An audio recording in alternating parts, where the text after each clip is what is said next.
Cuando se calma el bullicio de la ciudad y se van apagando las luces de la casa, se enciende la luz del entendimiento. Desde este momento comienza Puerto de Libros, Librería Radiofónica, programa que contiene todos sus elementos tipo A. Puede ser escuchado por niños, niñas y adolescentes sin la supervisión de padres, madres o representantes. Comienza Puerto de Libros, Librería Radiofónica.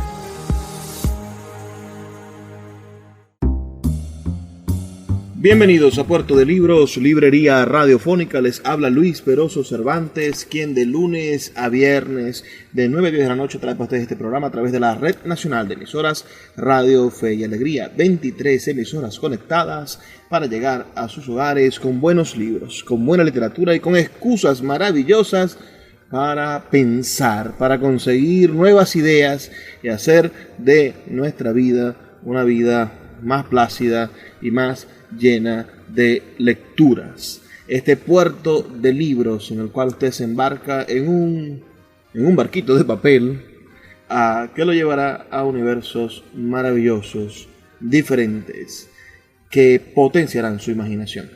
El día de hoy vamos a estar revisando un poco la historia del libro.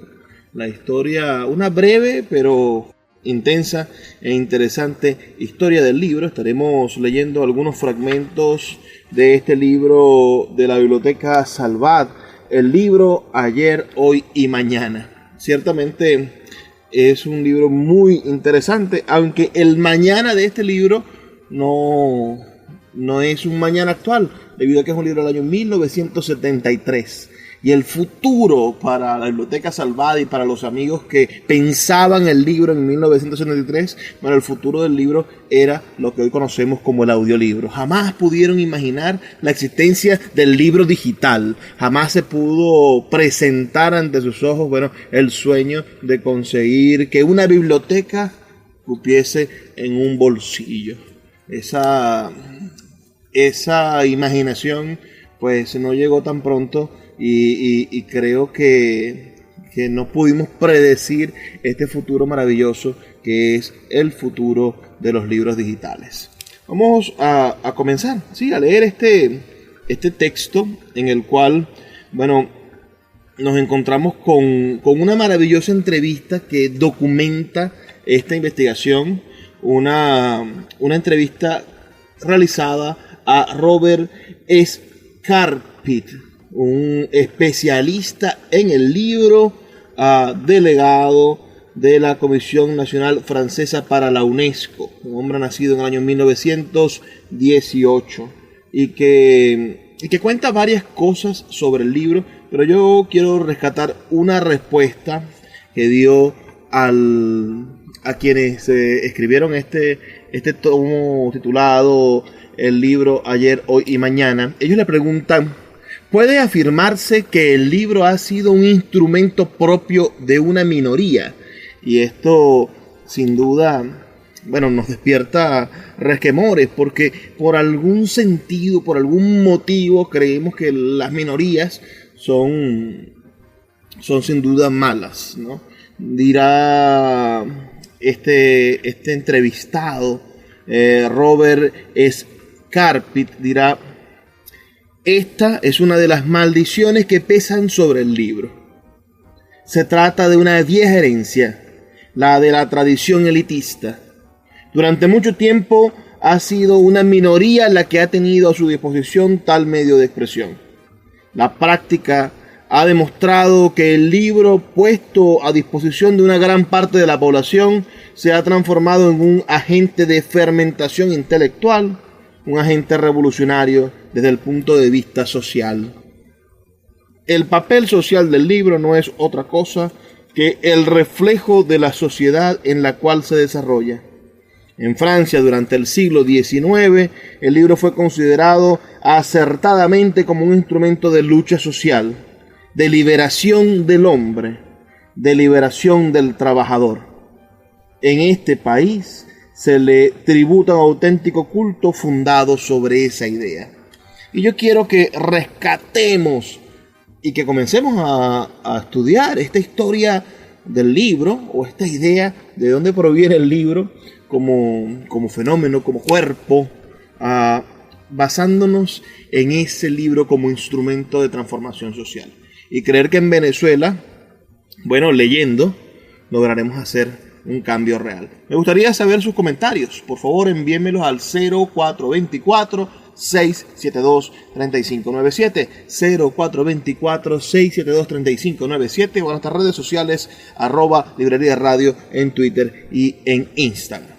Comencemos entonces a analizar un poco lo que podría ser la estructura de esta conversación nocturna que tendremos sobre la historia del libro. Las principales maneras en las cuales estaba colocado el libro, cuáles son los materiales en los cuales el libro empieza a existir. Si sabemos, bueno, que los asirios, quienes comenzaron a escribir en la antigua Mesopotamia, ¿no?, utilizaban para escribir tablillas de arcilla sobre las que trazaban los signos con un punzón o estilete. Es famosa, bueno, la tablilla con el mapa y el relato de las conquistas del rey Sargón de Akkad, que son las primeras grandes narraciones y los documentos más antiguos que nos quedan. Pero la idea del libro, del objeto portable, la idea de la biblioteca, que no nace sin la idea del libro, la idea de ese objeto poseedor de informaciones variadas y sobre todo también la idea de la lectura que proviene de la existencia de un libro, bueno, nace con el papiro. El papiro que además representa un volumen de un libro. ¿Qué quiere decir esto? Bueno, que un papiro podía significar de diferente extensión. Bueno, significaba un principio o un fin de una idea. Un escritor se dedicaba a la construcción de un papiro. Así como hoy nosotros nos dedicamos a la construcción de un poemario, de una novela, de un cuento o de diferentes géneros. Bueno, entonces la construcción de una idea se basaba en las posibilidades de la extensión de una idea dentro de un papiro, ya que este iba a ser el instrumento que iba a llevar la información de un punto a otro. Dice este libro que estamos leyendo esta noche, el libro Ayer, Hoy y Mañana, dice: la aparición de un texto más fácilmente transportable que el de las incisiones en la roca o que las tabletas de arcilla de la civilización sumeria, debemos rastrearla en la civilización egipcia.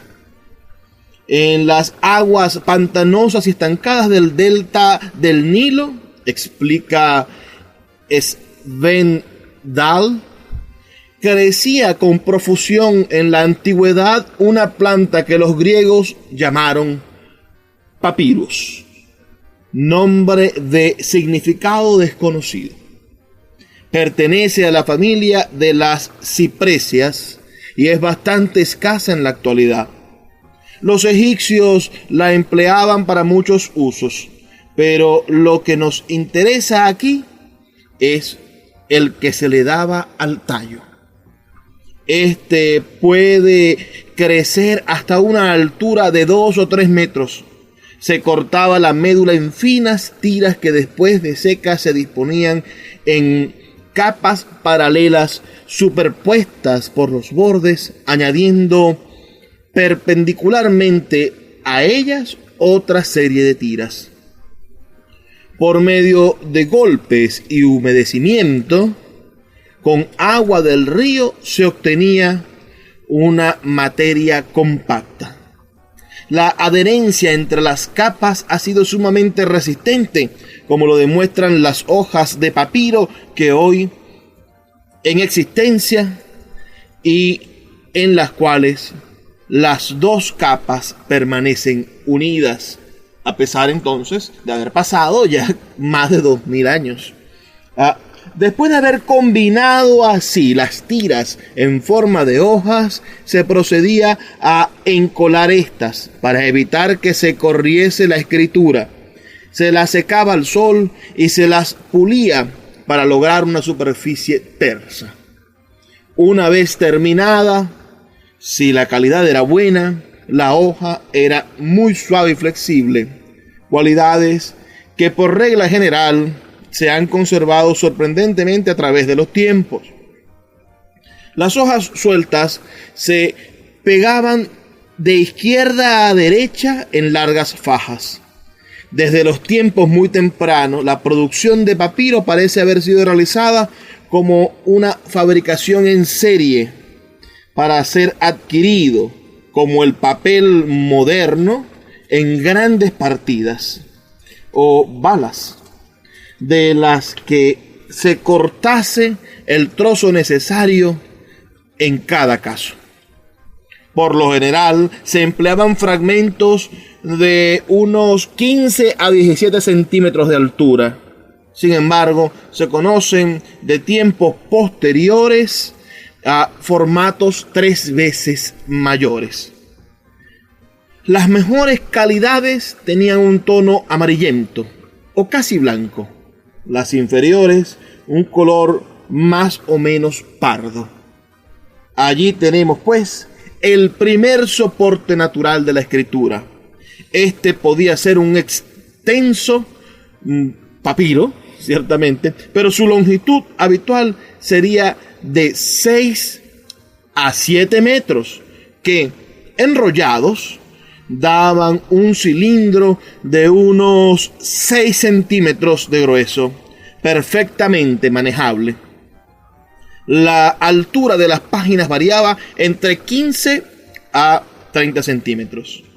En la Universidad de Leipzig se conserva una tira de papiro de unos 20 metros, sobre la que aparecen 110 columnas de escritura, lo que hoy llamaríamos páginas, cuyo orden de lectura es de derecha a izquierda.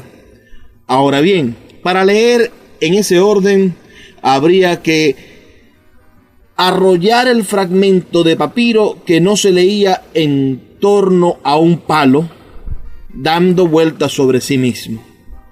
Esta noción de envolvimiento explica la palabra latina volumen, que hoy todavía, por tradición, significa libro o parte extensa, de una obra, que puede, en efecto, tener varios volúmenes. En parecido sentido se utilizan también las palabras rollo, de la acción de enrollarse el papiro para ser utilizado. Entonces, vamos pensando en la construcción de estos documentos, de estos primeros libros hechos en papiro. Haremos una pausa, solamente de 2 minutos, para escuchar los mensajes que tienen para nosotros nuestros anunciantes y nuestros amigos de Radio Fe y Alegría, y ya volvemos con más de Puerto de Libros, Librería Radiofónica.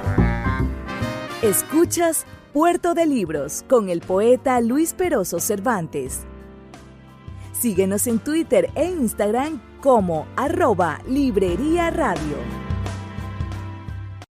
Want to teach your kids financial literacy, but not sure where to start? Greenlight can help. With Greenlight, parents can keep an eye on kids' spending and saving, while kids and teens use a card of their own to build money confidence. As a parent, you can send instant money transfers, set up chores, automate allowance, and more. It's a convenient way to run your household, customized to your family's needs, and the easy way to raise financially smart kids. Get started with Greenlight today and get your first month free at greenlight.com/Spotify.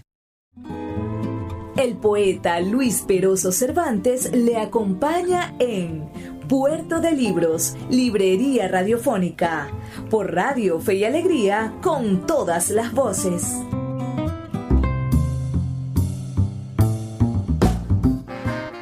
Seguimos en Puerto de Libros, Librería Radiofónica, en este espacio que hacemos con tantísimo cariño, como ustedes saben, de lunes a viernes, de 9 a 10 de la noche, por la Red Nacional de Emisoras Radio Fe y Alegría. 23 emisoras conectadas para llegar a sus hogares con buena literatura, con buenos libros, y esta noche, bueno, con una historia del libro, de estos materiales que han ido conformando el libro y que se nos presentan gracias a la lectura de este libro, el libro Ayer, Hoy y Mañana, editado por la editorial Salvat en la Biblioteca Salvat de Grandes Temas. Una joya que nos llegó a la librería Puerto de Libros hace algún tiempo, y cada librito, a pesar de haber sido publicado en 1973, bueno, trae un montón de cosas maravillosas que nosotros no deberíamos desperdiciar. Como les comentaba en la introducción, bueno, hay una entrevista que se le hace a un reconocido especialista francés del libro. Me refiero a Robert Scarpit. Y le hacen preguntas muy interesantes. La primera pregunta que se le hace a este escritor es: normalmente se considera que el siglo XVI señala el tránsito de la cultura oral a la escrita. Según su punto de vista, ¿cuál han sido los efectos socioculturales de este cambio? Y Robert Scarpit responde: los efectos han sido múltiples. Sin embargo, cabe aclarar, en primer lugar, que no es totalmente cierto que en el siglo XVI señale realmente el paso a la cultura de la oral a escrita. La cultura escrita viene ya desde la invención de la escritura, es decir, de la utilización del sistema de trozos para anotar el discurso. Hay culturas escritas muy antiguas, y asimismo se puede considerar que existen datos que permiten afirmar la existencia de empresas fundadas para la publicación de textos.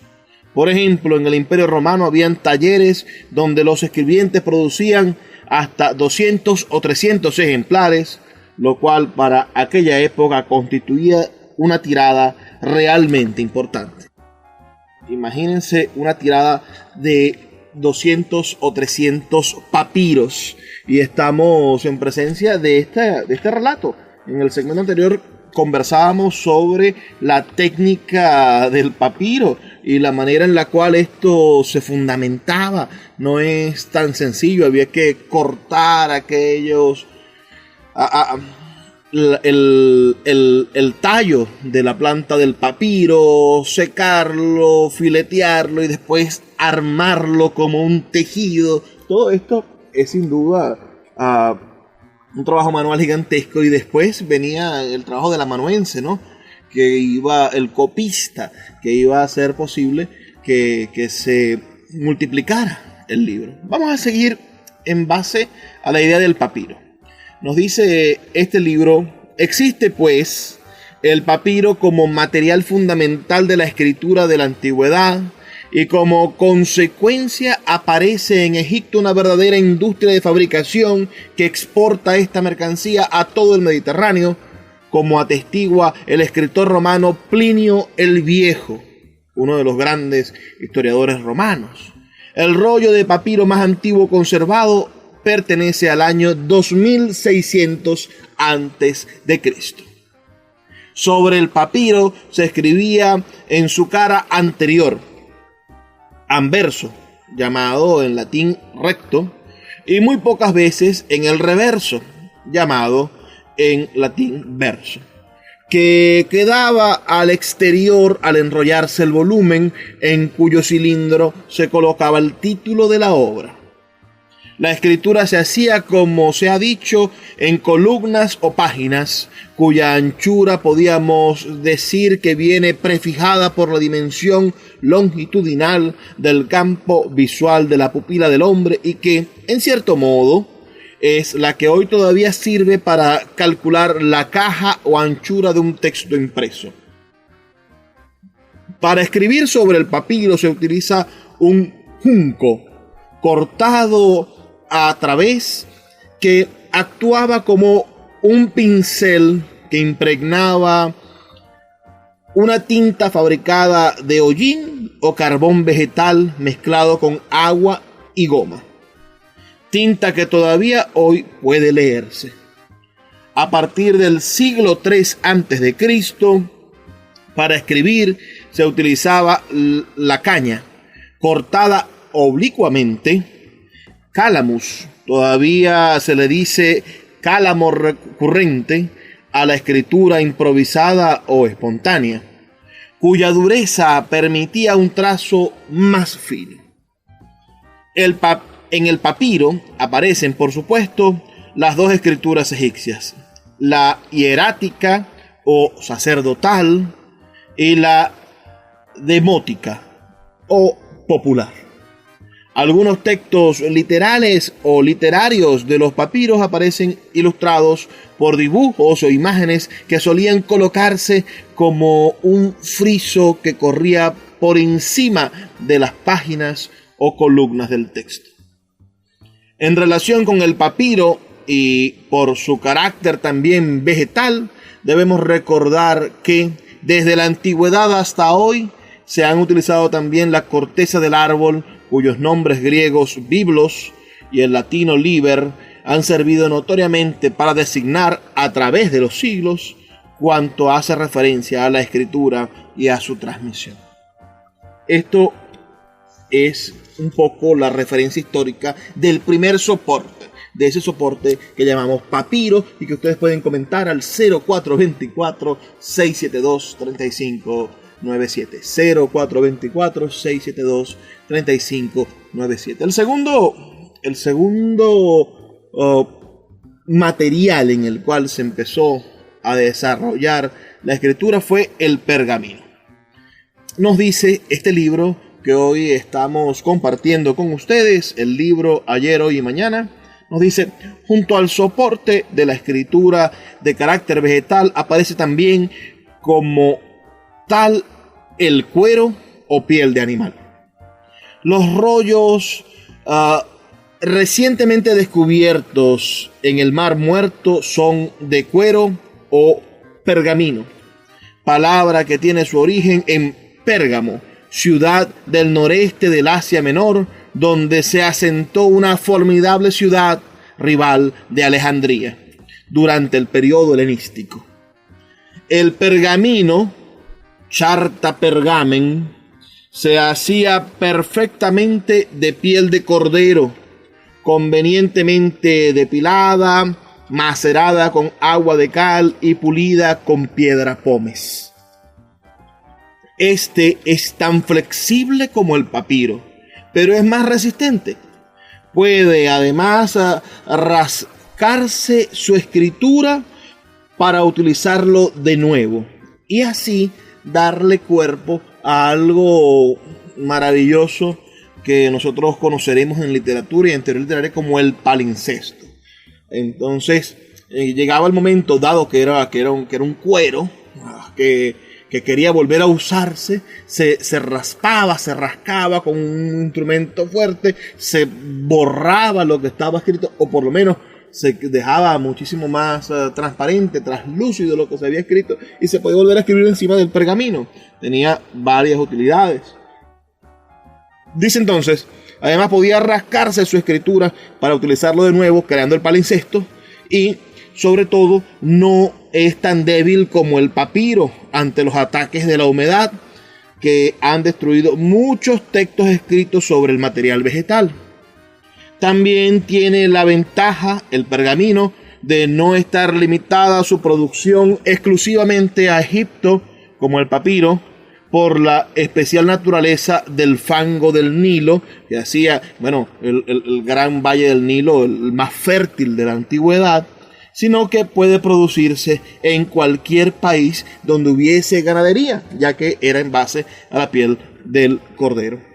Su flexibilidad le permite, por otra parte, ser utilizado en forma de rollo o volumen.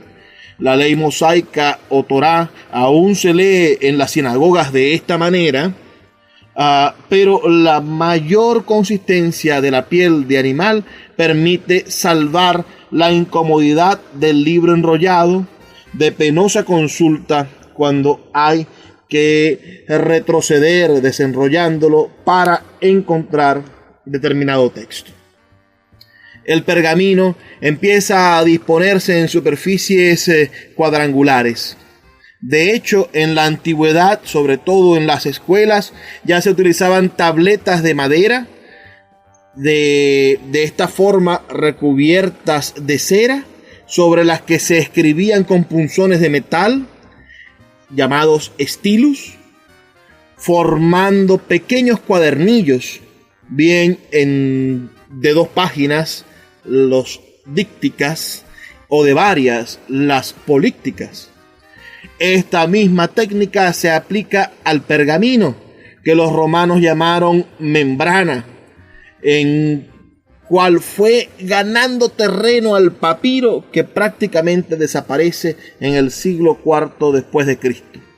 En efecto, las superficies de cuero perfectamente alisadas y blanqueadas crearon la posibilidad de coserlas en forma de cuadernos, que ya tienen todas las condiciones externas actuales del libro. Esta forma de agrupar el material escrito se denomina códex, que solemniza ciertos libros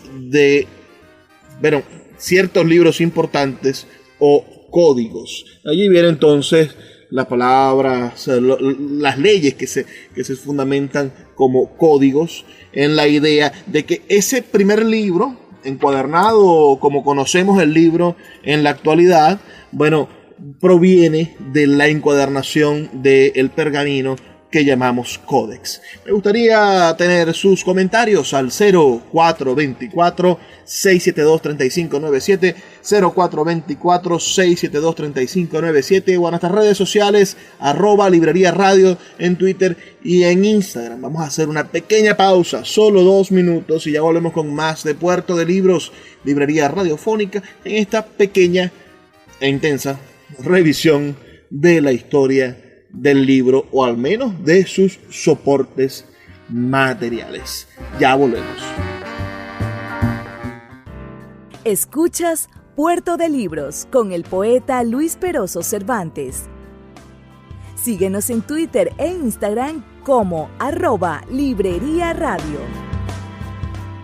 My dad works in B2B marketing. He came by my school for career day and said he was a big ROAS man. Then he told everyone how much he loved calculating his return on ad spend. My friends still laugh at me to this day. Not everyone gets B2B, but with LinkedIn, you'll be able to reach people who do. Get a $100 credit on your next ad campaign. Go to linkedin.com/results to claim your credit. That's linkedin.com/results. Terms and conditions apply. LinkedIn, the place to be, to be. El poeta Luis Peroso Cervantes le acompaña en Puerto de Libros, librería radiofónica, por Radio Fe y Alegría, con todas las voces.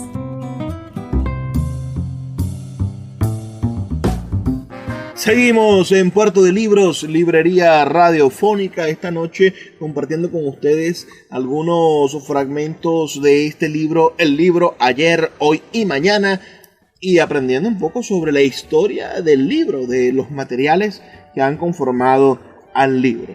Como les comentaba al principio de este libro, está la entrevista que le hacen a Robert Scarpit, un especialista francés en el mundo del libro, y ante la idea de que existiese unas empresas que ya producían libros en la antigüedad en Roma, después le preguntan a este especialista si la imprenta había conseguido multiplicar la producción de libros. Él dice, en resumen, no mucho.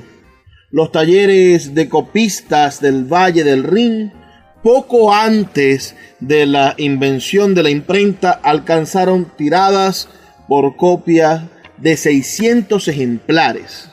Ahora bien, las ediciones normales de las imprentas de los siglos siguientes eran del orden de 1200 a 1500 ejemplares. Hasta finales del siglo XVIII no se puede decir que la imprenta modificase las condiciones culturales existentes, especialmente en lo que atañe a los precios de coste. Sin embargo, el público lector no aumentó en proporciones muy considerables, por lo cual no puede considerarse que fueran enormes las tiradas ni el número de obras publicadas. En mi opinión, el cambio que hablamos antes, es decir, ese cambio producido en el siglo XVI, puede situarse a finales del siglo XVIII y principios del XIX, momento en el que realmente comienzan a mecanizarse las ediciones, cuando de súbito se pasan a tiradas de centenares de miles de ejemplares y el público lector comienza a ser masivo. En el curso del siglo XVIII, bajo la influencia de los conocidos metodistas, comienza a aumentar la lectura en Inglaterra y, en particular, la de un sector muy importante, la lectura de las mujeres. En Francia, la lectura de masas comienza con la Revolución. Se considera como un medio de liberación.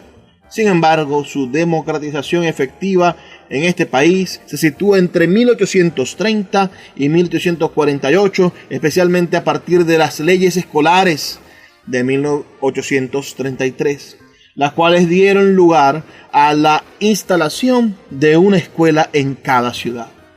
En Francia había un 70% de analfabetos. La proporción se invirtió en pocos años. En este momento es cuando podemos considerar que se ha producido un cambio efectivo. Son las palabras de este especialista del libro, de Robert Scarpit, entrevistado para el libro Ayer, Hoy y Mañana. Yo siempre coloco el ejemplo de Francia para hablar sobre la situación venezolana. Hace 300 años París era un chiquero. París era el sitio más cochino y sucio que puede haber. Era un lugar horroroso para vivir, con una monarquía que despreciaba a su población, que vivían en sus cortes a espaldas del hambre que sufría la gente. Y la decisión del pueblo parisino, la decisión del pueblo francés, la manera en la cual los intelectuales empezaron a tomar la palabra en la Ilustración, hicieron que la decisión de ese pueblo convirtiera a París a principios del siglo XX en la capital del mundo. En apenas 150 años, 200 años, París se ha vuelto la referencia universal del orden, de la belleza, del glamour y de lo mejor. Nosotros como nación tenemos 400 años. Venezuela nace en el año 1830, pero como constitución civilizatoria estamos desde la llegada de los españoles, desde la llegada del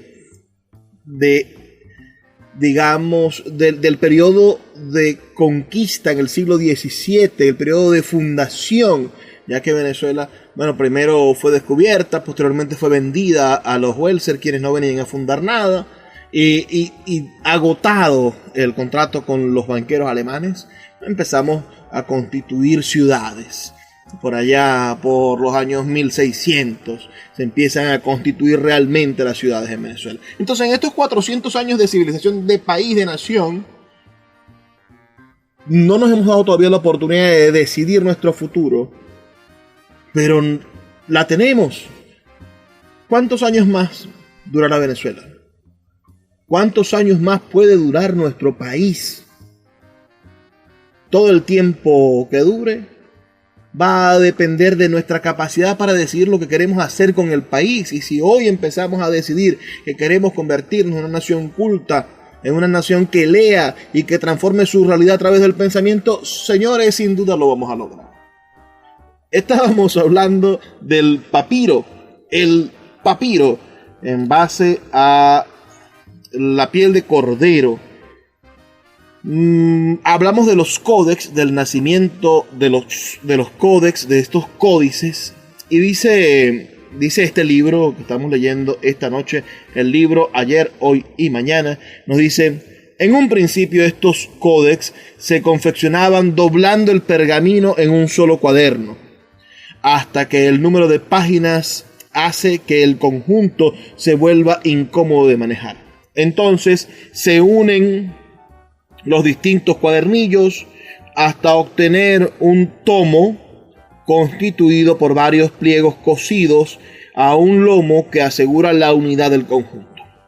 El formato de estos libros varía, siendo evidente que los de gran volumen son los más apreciados y en los cuales la escritura deja amplios márgenes en blanco que a veces se decoran con dibujos al empezar cada capítulo. La nueva ordenación del material escrito obliga a algo que en el rollo o volumen era innecesario: la foliación o paginación, que asigna un número a cada hoja o folio para el caso de extravío de una página. Sobre el pergamino no se escribe con caña o cálamo, sino con la pluma de ave, águila, cuervo o ganso, utilizando tintas vegetales como la de la escritura sobre el papiro, o minerales a la base de sulfato de hierro o ácido tánico. Finalmente, hay que hacer referencia a las encuadernaciones que protegen el libro, formadas con páginas en blanco pegadas y cubiertas de cuero o tablas de madera con distintos adornos. Y ahora, llega el material muy conocido por todos nosotros, que es el papel. Me gustaría antes, recibir sus comentarios. Recuerden dejarnos sus comentarios a nuestro número de teléfono al 0424-672-3597, 0424-672-3597, o a nuestras redes sociales @librería radio en Twitter y en Instagram. Vamos a continuar por aquí. El papel, que ya le da forma al libro moderno. La consideración del papel y su función dentro de la civilización nos obliga a tener en cuenta la validez universal de la cultura, entendida como una unidad de fronteras, y a aceptar que proceda de la remota China esta trascendental aportación decisiva en tantos aspectos. Sabido es que el papel fue inventado en China unos 100 años antes de nuestra era y que se difundió por todo el mundo durante la Edad Media.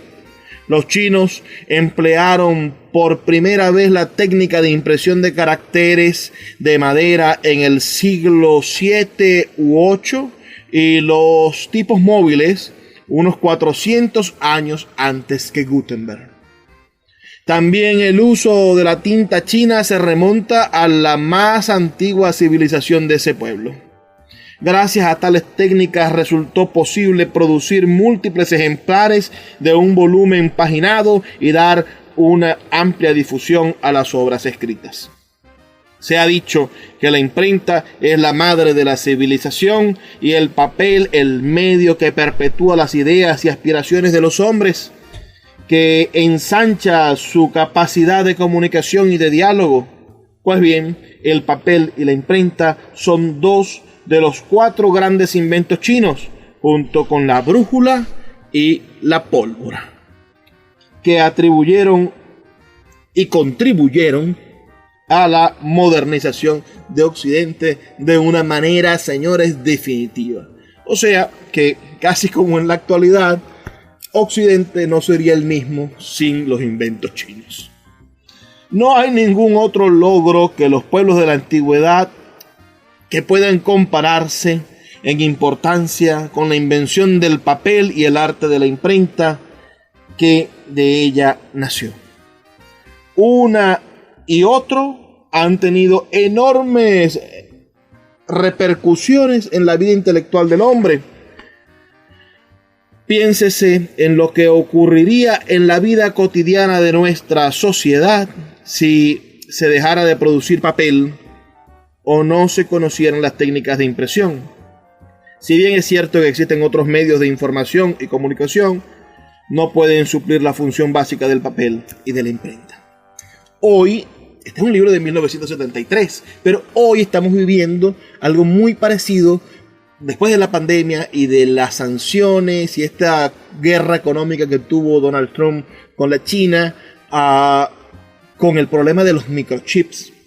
La producción y el establecimiento de microchips que se producen sobre todo en Taiwán, ante los aranceles y los problemas internacionales han ocasionado que la gran China industrial tenga problemas para la producción de microchips y para la producción de todos los equipos que necesitan microchips. Estamos entonces en presencia del mismo juego, todo en esa China occidental y esa China comunista que pelean y que podrían ocasionar en la modernidad, bueno, quizá ahora sí una tercera guerra mundial. Vamos a hacer una pequeña pausa y volveremos a hablar luego del papel, este método que utilizamos actualmente para confeccionar nuestros libros. Ya volvemos con más de Puerto de Libros, librería radiofónica. Escuchas Puerto de Libros con el poeta Luis Peroso Cervantes. Síguenos en Twitter e Instagram como @Librería Radio. El poeta Luis Peroso Cervantes le acompaña en Puerto de Libros, librería radiofónica, por Radio Fe y Alegría, con todas las voces.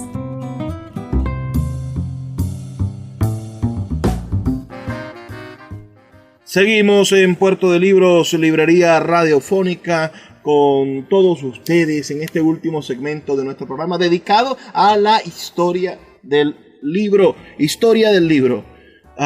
Estamos en la etapa final hablando del maravilloso papel.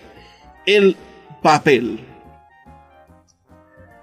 El invento del papel en China tuvo su origen varios siglos antes de Cristo, en la operación de macerar y agitar trapos en el río. Es muy probable que la idea de fabricar papel surgiera accidentalmente un día en que alguien dejó secar las fibras así obtenidas sobre una lámina o esterilla. El papel es una lámina fibrosa que se forma sobre una fina trama suspendida sobre el agua. Al eliminar el agua queda una superficie plana que se seca a continuación. A lo largo de 2000 años transcurridos desde que empezó a fabricarse el papel, esa técnica ha evolucionado mucho.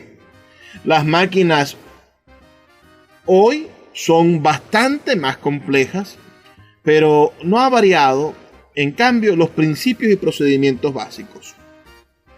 Ha habido estudiosos occidentales que han puesto en tela de juicio el origen chino del papel.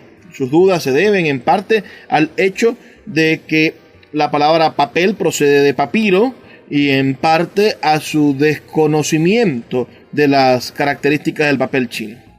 El papel tiene su origen en la costumbre de escribir sobre tejidos y su ulterior perfeccionamiento lo convierte en un sucedáneo económico para aquellos menesteres. El papel y los productos textiles están íntimamente relacionados. No solo se fabrican originalmente con los mismos tipos de materia prima, sino que además eran parecidos en sus propiedades y en su forma. Y hasta sus modalidades de utilización eran intercambiables. Esto se refiere que, por supuesto, el origen material vegetal del papel y el origen material vegetal del papiro son sin duda conducentes, provienen del mismo principio, solo que uno es tejido y el otro es una masa descompuesta de vegetal que va después a aplanarse y a secarse y convertirse en papel. En la India, la introducción del papel no fue probablemente posterior al siglo VII. Como los textos sagrados se aprendían de memoria y eran transmitidos oralmente durante generaciones y generaciones, el papel no tuvo sin duda una gran difusión en el país hasta la era musulmana, esto es hasta el siglo XII. Y la imprenta llegó a la India mucho más tarde todavía. En dirección oeste, la fabricación del papel llegó a Samarcanda en el año 751 al ser hechos prisioneros 2 papeleros chinos, los cuales introdujeron las técnicas de su país en el mundo árabe. 40 años más tarde entraba en funcionamiento una segunda fábrica de papel en Bagdad, gracias a unos artesanos chinos llegados a la ciudad. A partir de entonces el papel hizo su aparición sucesivamente en Damasco y Trípoli, en el Yemen, Egipto y Marruecos. Los árabes monopolizaron la fabricación de papel en Occidente durante unos 5 siglos antes de que penetrara en Europa en el siglo XII. Tras la conquista de la península ibérica por los árabes, estos introdujeron el arte del papel en España, montando la primera fábrica en Játiva hacia el año 1150. En esa misma ciudad funcionaba un molino para macerar trapos. El papel llegó también probablemente a Europa por el Mediterráneo, desde Egipto o Palestina a Italia a través de Sicilia. Y esto es muy lógico por el gran mercado naviero que significaba el mar Mediterráneo, los intercambios de cosas geniales. Se sabe que había molinos de papel en las ciudades italianas de Barbiano, Bolonia y Génova a finales del siglo XIII y en varias ciudades de Francia y de Alemania en el siglo XIV. El célebre maestro Ullmann Stromer, que montó un molino de papel en Nuremberg hacia el año 1390, utilizaba herramientas y procedimientos, entre ellos el del estampado hidráulico, similares a los empleados en China. En el siglo XV empezó a fabricarse papel en los Países Bajos, Suiza e Inglaterra, y en el siglo XVI en el Nuevo Mundo, en México antes de 1580 y en las colonias inglesas de América del Norte a finales del siglo XVII. Este es más o menos, digamos, el mapa del uso del papel. Luego este libro, abunda en ideas sobre el uso del libro. El uso del libro en las diferentes épocas, desde la antigüedad, pasando por la Edad Media hasta el Renacimiento, en el cual, sin duda, vamos a encontrar el nacimiento de la imprenta con estos elementos móviles que le darán fuerza a la idea de Gutenberg, ¿no? Será Gutenberg el inventor de esta máquina maravillosa que imprimirá por primera vez la Biblia. Vamos a intentar compartir con ustedes parte de ese descubrimiento, del descubrimiento de la imprenta de Gutenberg. Me voy a adelantar hasta la página 42 de este libro. Dice lo siguiente. Dice: simplificando un poco las cosas, operaciones necesarias en un libro de síntesis como este, el paso de la Edad Media a la Edad Moderna en la Europa Occidental supone una alteración de los condicionamientos vitales dentro de una amplia gama de ellos. Partiendo del nivel de lo religioso, significa el paso de una concepción absolutista con monólogo a la aceptación de un diálogo desde las perspectivas disidentes, el eramismo, la reforma o simplemente las perspectivas laicas. La aparición de un patriarcado burgués desemboca en la exigencia de una cultura no vinculada expresamente a la filosofía escolástica, mientras una ética de la eficacia, preconizada también por el calvinismo, exalta los valores de la economía dineraria como un signo de la necesidad de armonizar la rectitud de la conducta y la rentabilidad de los negocios. Un mundo de artesanos, industriales, mercaderes exige una literatura de solaz, de diversión, de seguridad arraigada en ese momento. En este momento nace la imprenta. Y puede afirmarse que nace exactamente cuándo y dónde debía nacer. Hay que admitir en efecto que existe un cierto determinismo. Mientras antes la cultura era un fruto aislado del monarquismo, ahora la presencia de un público cada vez más libre e independiente parece exigir un instrumento multitudinario y repetido. Si los viejos códices medievales, atados con cadenas a sus grandes atriles, parecen indicar una cierta condición de cosa inmueble, es decir, inmóvil, los nuevos libros pueden ser transportados y llevados a domicilio. Nace la biblioteca privada como la pintura de caballete. Nace la posibilidad de la pintoresca particularidad de tener un objeto antes imposible para la habitual condición de la pintura mural. Es el momento, pues, de la madurez para el gran advenimiento de un instrumento multitudinario de la cultura, justo en Alemania del siglo XV, crisol en el que hierve la polémica de la reforma religiosa y en donde existe una masa creciente de laicos anhelantes de saber.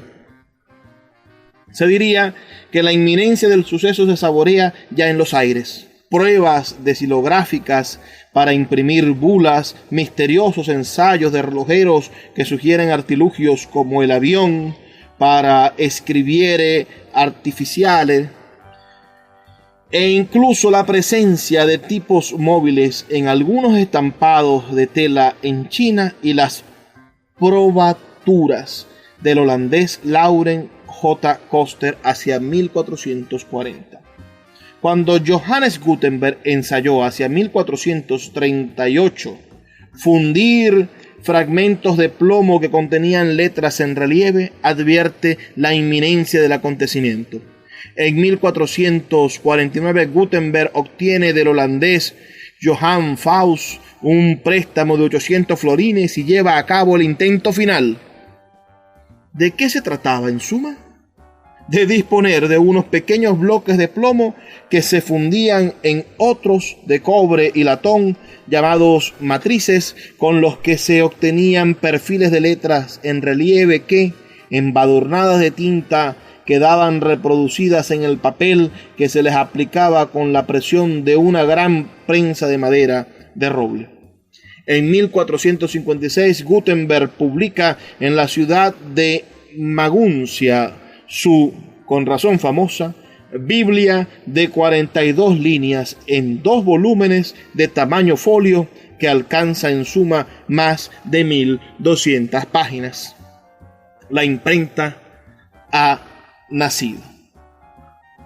Qué genial relato. Me gustaría seguirles leyendo porque continúa hablando de maravillosos momentos de nuestra historia en la cual los libros empiezan a aparecer en las diferentes civilizaciones como un proceso natural. Nosotros debemos abocarnos a la naturaleza de este conocimiento y ustedes tienen, igual que yo, igual que todos en esta línea del tiempo, la responsabilidad de construir una época. Hoy Venezuela necesita un cambio, pero no un cambio, como ustedes verán, de nombres de políticos. Necesitamos un cambio más profundo, un cambio de mentalidad que produzca en mediano plazo, señores, una Venezuela mejor. Me gustaría obtener sus comentarios, tener sus ideas. Por favor, déjenme sus comentarios al 0424-672-3597, 0424-672-3597, o en nuestras redes sociales, @Librería Radio en Twitter y en Instagram. Ya es hora de despedirnos, recordándoles que este programa también está saliendo videograbado en nuestro canal de YouTube, donde usted puede buscar Luis Peroso Cervantes y suscribirse. Le agradezco mucho que se suscriba si tiene la posibilidad. Pero también en las 23 emisoras de la Red Nacional de Emisoras Radio Fe y Alegría. Recuerden que estamos aquí de lunes a viernes, de 9 a 10 de la noche. Ha sido de verdad un inmenso placer trabajar para ustedes y los invito a que nos sintonicemos el día de mañana. Por favor, sean felices. Lean poesía.